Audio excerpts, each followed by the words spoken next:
Hey guys, it's Noah and welcome back to the channel. In today's video, I'm going to be showing you how to create a shipment to send your products into Walmart Fulfilment Services step by step. Really quickly, before I begin, be sure to go ahead and check out the free Walmart course as well as the free Walmart Facebook group linked down below. So without further ado, let's begin. The first thing that you want to do is inside of your dashboard, you want to scroll down to WFS and you want to click Shipments.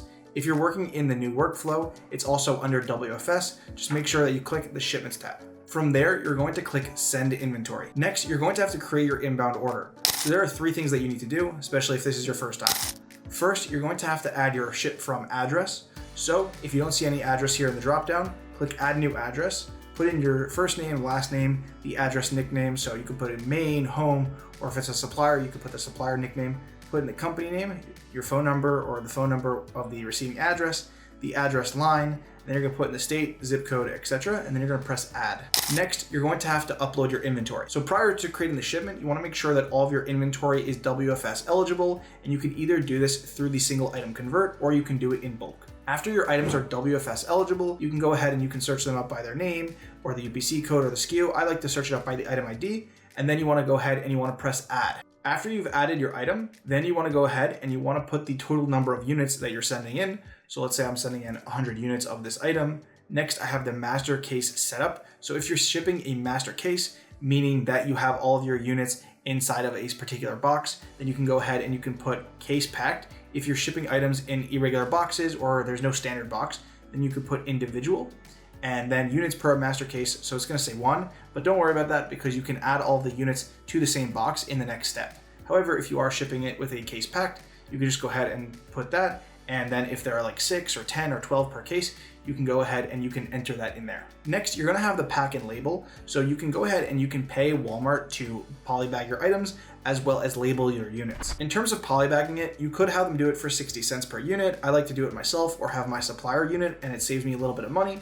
In terms of what needs to be polybagged, always assume that anything that is a liquid, anything that's a gel, anything that's an aerosol is going to need to be polybagged. Also remember that warehouses are dusty and dirty places, so if you don't want your item exposed into a warehouse environment, then polybagging it is not a bad idea. In terms of labeling your item needs to have a UPC code that matches the listing. If you're sending in an item where the UPC code is the same as the item as on the listing, then you don't need to go ahead and put a label on there. However, if the UPC code is different on the box than it is on the Walmart listing, then you will need to go ahead and print out a label, and you would need to affix it to the package yourself, or you could pay Walmart to do it for 45 cents. The last thing that you need to do is create an expected delivery date. So I usually put this like 3 or 4 days out from when I'm shipping it, and then after you're done, you can go ahead and you can save this as a draft by pressing save. Or if you want to continue and you want to go ahead and finish it right now, you can press create. After that, it's going to bring you to this page, and then you're going to need to set up your item. So here you'll see the total number of items that you're sending in, meaning the total number of SKU counts, and here you'll see the total number of units. So I'm sending in 1 item and I'm sending in 100 units. Next, you have the prep services. So if you're paying for polybagging or labeling, you'll see that down here. And you can also view a summary of the shipment. From there, you're just going to press set up, and then you're going to continue with the process. On the next page, it's going to give you the option to print out the barcode labels if you need to. So you can go ahead and you can print them out in 21-page format, 30-page format, however you want to have it printed out. And once you're done printing it out, you're going to go ahead and you're going to press next. Next, you have the shipping details page. Here, you're going to press the carrier options. So Walmart works with FedEx, that's their preferred carrier, similar to how UPS is the preferred carrier for Amazon. So the way that I always do it is I do the WFS preferred carrier. If you are using your own, let's say you want to use UPS or you want to use USPS or you want to use a different one, you can go ahead and you can press this, and then you would go ahead and you'd select your freight type, and then you'd input the information, and it also gives you the address where you'd be sending it. However, if you want to do a WFS preferred carrier, meaning that you're going to be using FedEx and everything's integrated already with Walmart, you would select that. Then you would do the freight type. So currently you can only do small parcel or you can do LTL. If you're doing small parcel, then you're going to select this. And then on the bottom, you're going to go ahead and you're going to click add your address. Same thing, if you were doing LTL, you would go ahead and you would just have to add your address, but you would also have to add the pickup and contact information for the truck that is going to be picking up your pallet. So the next page is going to be the packing details, and here's where you tell Walmart how many items are going in per box as well as how many boxes. So the first thing that you need to fill out for the pallet information is going to be the number of single SKU master cases. So for me, that's 10.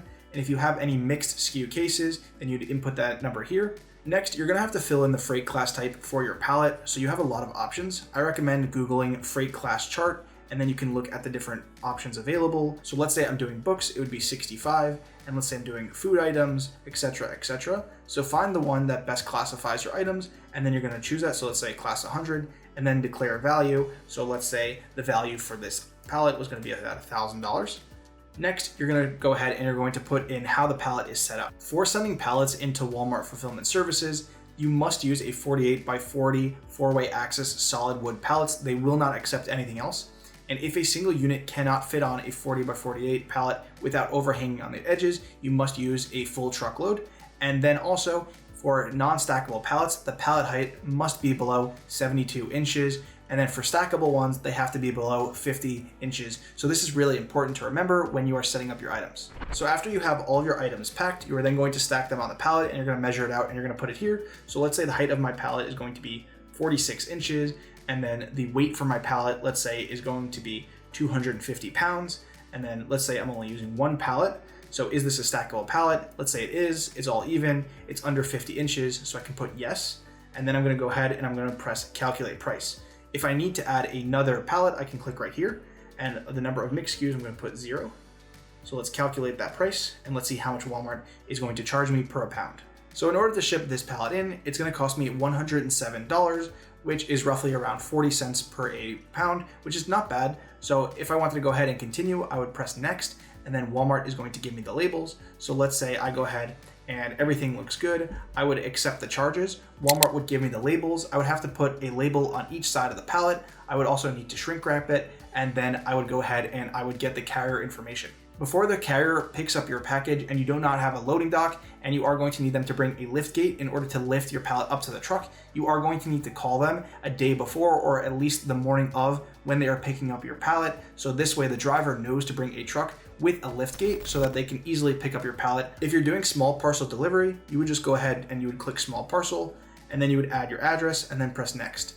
Then you're going to add in all of the box information. So let's say the length for this box is 20, and then the width is also going to be 20, and then the height is going to be 20.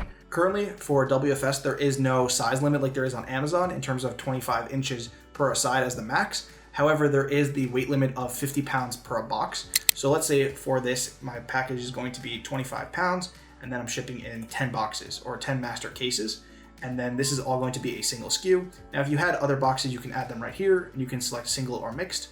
And then from there, you're going to calculate your price. So I'm going to delete this one. And then let's calculate price for the small parcel delivery. So it looks like in order to ship this, it would cost me $94 or $95. So this would actually be cheaper to do small parcel delivery than it would to do LTL in this case. Once everything looks good, additionally, you can also upload in bulk, by the way, for both options if you wanted to go ahead and download a spreadsheet and quickly fill in the information there.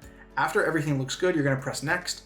Then you would go ahead and you would accept the charges, and Walmart would give you the labels. You are just going to have to affix one label to each box for the shipping label, which is going to be the FedEx label. And you're also going to need to affix one Walmart or one WFS label to each box. So each box gets 2 labels. Once you create a shipment, you have 24 hours to void the charges before your account gets permanently charged. So if you need to make corrections, be sure to do it within that time frame. And that's everything that you need to know in order to create a WFS shipment. Thanks for watching. I hope you guys enjoyed. Be sure to go ahead and check out the free Facebook group as well as the free Walmart course linked down below. I'll see you guys in the next video. Peace.